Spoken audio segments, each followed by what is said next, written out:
So not only was Lizzo pressuring her dancers to stick bananas in their vaginas, have other people eat out of them, as well as pressure other dancers to touch their boobs, and pressuring security guards to take off their clothes. When her dancers wanted to quit, she would get security to throw them in a room and lock them in there, while she would have people forcibly delete things off of other people's phone to delete any evidence. Her dance captain tried to convert people to Christianity by simulating oral sex with the dancers. And then, body shame dancers, as you do. And this dancer that we mentioned earlier, during a rehearsal, she was not allowed to go to the bathroom, so she had to pee herself in a see-through dress. Lizzo's ex-creative director spoke out today in favor of the dancers who are pressing the lawsuit, and so did another dancer. How is this so dark-sided? This one's for those who think that it's just art when these entertainers in Hollywood show their allegiance to Satan through their signs, symbols, music videos, and movies. Very popular rapper Young Thug has been in court fighting a RICO case, and it's just come out that there's footage of one of the members of his YSL crew sacrificing goats. Young Thug's lawyers want goat sacrifice excluded from evidence. Attorneys representing the Grammy Award-winning rapper Young Thug are asking a judge to exclude evidence of a goat sacrifice captured on police cameras during the arrest of one of the star's co-defendants. How many of you have seen the music video with rapper Young Thug and Lil Uzi Vert, where they have not only Masonic symbolism, but women with pentagrams painted on their face and devil horns? How many of you have heard of the rap group 3 6 Mafia, won an Oscar for their song on the movie Hustle and Flow? There's a member in the group called Crunchy Black who gave an interview and spoke on his experience meeting Satan. It wasn't what Nas showed us. I would say an illusion of he was a friend. He did that shit for real. Ain't no way you gonna be able to say 666 Mafia or none of that shit without actually meeting the man. Everybody got their own choice, but stop searching for something that you really don't want to be fucking with. I ain't drunk, I ain't high, ain't none of that. Paul and them know what I'm talking about. Isn't it interesting that he said Satan will come as your friend, when the Bible says even Satan masquerades as an angel of light? Hey guys, so I no longer make any money off my content due to these platforms censoring me. So if you appreciate my content and want to support me, I have a Venmo, I have a Cash App. You can subscribe to me on Instagram. And I also have a Patreon where you can get my full extended uncensored content. Thank you all for your support and helping me be a light in the darkness. I appreciate every single one of you. God bless you all.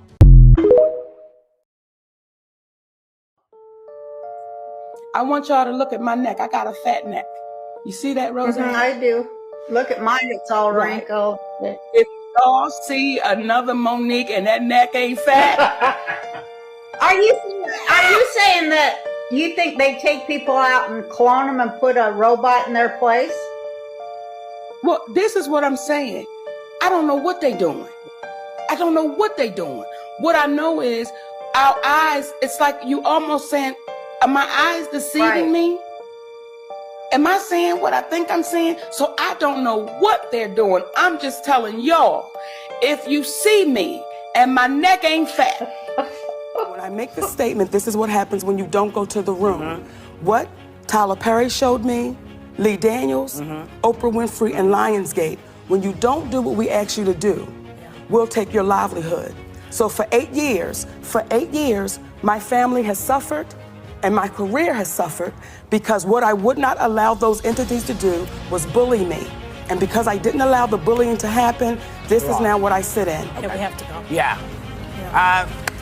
Shoot.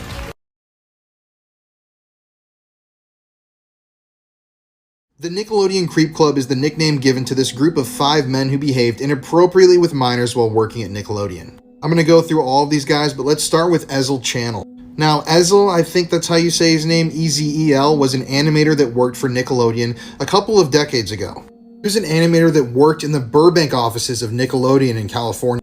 December 15th, 2005, he was arrested for a disturbing set of charges. Apparently, a 14-year-old boy had been given a tour of Nickelodeon Studios and Ezel had met with him. And when he was at Nickelodeon Studios, he tried to show the boy an inappropriate video on his computer, if you know what I'm saying. Then, in November of 2005, in separate incidents, he invited 2 other young boys into his studio area. It was a 13-year-old boy and a 14-year-old boy. He showed them both inappropriate videos, and then he touched both of them in inappropriate ways. Keep in mind, all of this was going on at the Nickelodeon Animation Studios headquarters. You'd think they would have had security or other employees that would have said something, but nobody ever really said or saw anything. He apparently had targeted these boys because of their love of Nickelodeon, had lured them into his office, and had then inappropriately assaulted them. It's scary that somebody like this could get away with such crimes inside of a workplace as famous as Nickelodeon headquarters. But he's just the first guy on the list. We already covered Brian Peck in an earlier video, so you can go check that one out, it's already up. But on to part 2, which is Marty Weiss. Today we're talking about Marty Weiss. So Marty Weiss was a well-renowned talent scout in Hollywood that worked primarily with children. He had a number of high-profile underage clients, including people that worked on shows like iCarly. So this meant that he was in direct communication with kids a lot. And like I said before, he was very well respected and he had a lot of clients. Well, in 2011, Marty's world came crashing down when a former client of his came to the police and said that he had been assaulted by Marty 30 to 40 times years ago when he was only 15. He then went to Marty's apartment, confronted him with the allegations, and secretly videotaped his reaction. Marty then allegedly told the victim that what was happening was very common in the entertainment industry, and if the victim were to tell anybody, that it would hurt their career and hurt the both of them. Authorities believe that Marty Weiss has a number of victims that will never come forward because they're ashamed of what happened to them. And it's absolutely sickening to look at all of the shows that this guy was involved with. A lot of shows, obviously, that involved mainly children, like Good Luck Charlie, iCarly, The Muppets. It's crazy. But it just goes to show that Nickelodeon really never vetted the people that they hired back in the 2000s. There were so many different instances like this. And it also shows that people like Marty seek out employment at places like Nickelodeon and Disney because they're going to know that they have access to children. Unfortunately, though, he's only number 3 in the creep club. So next we're going to talk about Jason M. Handy. Handy is a creep and a disturbed individual. This is Jason Handy. He was a production assistant on a bunch of different shows with Nickelodeon, like All That, and The Amanda Show, which also involved Dan Schneider, if you know, you know. But Jason was a particularly shocking individual. On April 12, 2003, he was arrested at his home in California and charged with performing a lewd act with a child under the age of 14. Apparently, in the year 2000, Jason had kissed and touched a 9-year-old girl. And after his first arrest, he was arrested again a few days later based on charges from Michigan. Apparently, he had tried to solicit a child under the age of 16 to perform immoral acts with him. And this investigation revealed a lot about Jason. Apparently, he had been hunting for children to abuse in all of the places that he frequented, like his church, the internet, and more disturbingly, and hopefully not, at Nickelodeon Studios where he was employed. But Jason knew who he was. In his private journal that was seized by investigators, he had written down the words, "I'm a pedophile, full blown." When they searched his apartment, they also found over 1,000 photos of minors that he had snapped while peeking his camera at the elementary school that he lived across the street from. He was eventually sentenced to 6 years in prison, and his case basically started the charge for people to get more intense background checks before they work for children's shows. But as we've seen over the years, this hasn't always worked. This is Justin Smith, the Nickelodeon Predator. You may have seen him before on the show To Catch a Predator with Chris Hansen. I mean, it's hard to forget this guy with his very unique Nickelodeon colored hair. But he was one of the worst. So at the time that he was caught in the sting, Justin Smith was a 27-year-old freelance post-production editor working for Nickelodeon Studios. And at the time that he was caught in the sting, he thought that he was talking to an underage girl named, ironically, Carly. The full chat logs between Justin and Carly are available online, and they are incredibly disturbing to read. And obviously it shows that this guy was a dangerous predator.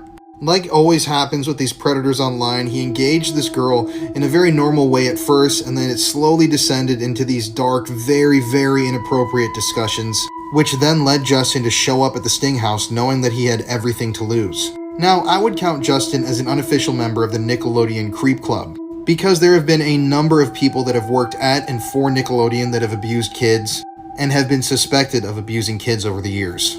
Now, even though he was arrested after the sting, sadly Justin served no jail time. He had to volunteer. He now has to register as a sex offender, but that was it. Now, I don't know if this is the same Justin Smith that was caught on To Catch a Predator, but if you look up Justin Smith on IMDb, you are led to a profile of a guy who has worked with a number of Nickelodeon shows on the post-production side of things. And this IMDb states that he was actually rehired in the year 2019 to work on Nickelodeon shows.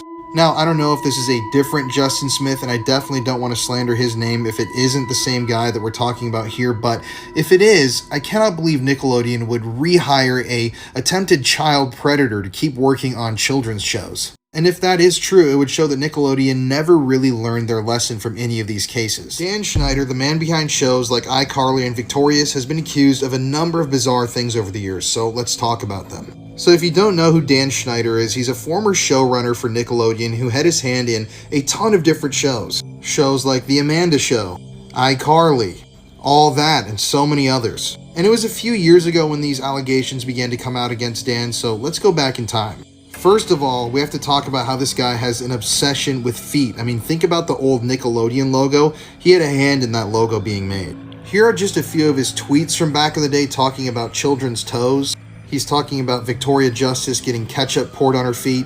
This tweet that he made about Ariana Grande when she was a minor, calling her little and she's smiling at her co-star's feet. This one inviting a random fan online for a drive and asking them to rub his feet. Another one informing a fan to take a toe shower. And even this one where he asks for all of their fans, which most of which were minors, to send in feet pics. So obviously this is all really strange, but it was Dan's on-set behavior that really rubbed a lot of people the wrong way. So one of the things that former stars complained about was the fact that they were constantly sexualized on the show, which even just looking at this sort of stuff, you can see 100%. Two anonymous sources even came forward and claimed that Dan Schneider fought for more revealing outfits to be worn by the underage celebrities, and that he didn't like when the kids wore more modest outfits. He was also allegedly very handsy with the underage stars of the shows. He would allegedly have them sit on his lap on set, and people have also claimed that he would text the underage stars outside of work hours.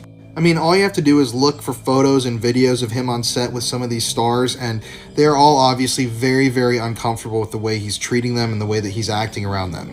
It also should be stated that Dan Schneider was eventually let go from Nickelodeon after this all became a huge deal, but they let him go because he was verbally abusive and would burst out with angry outbursts all the time while on set. I mean, there have been a lot of stars that have come out and spoken about Dan Schneider, including Jeanette McCurdy.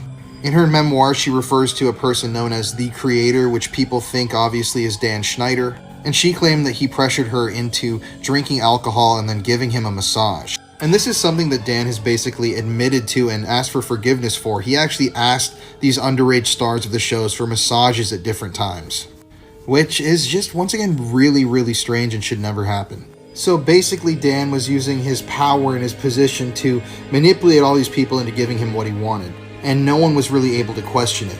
He would verbally abuse people, ask for these weird massages, pressure people into wearing things that they didn't want to wear. And once again, there's just so much feet stuff in his shows. I mean, just go look up a compilation on YouTube about all this. It's wild. There are also these tweets from Amanda Bynes that she tweeted a few years ago that are really strange. But I feel like there's still so much to this story that hasn't been told, and I hope we find out more about what really happened in the near future.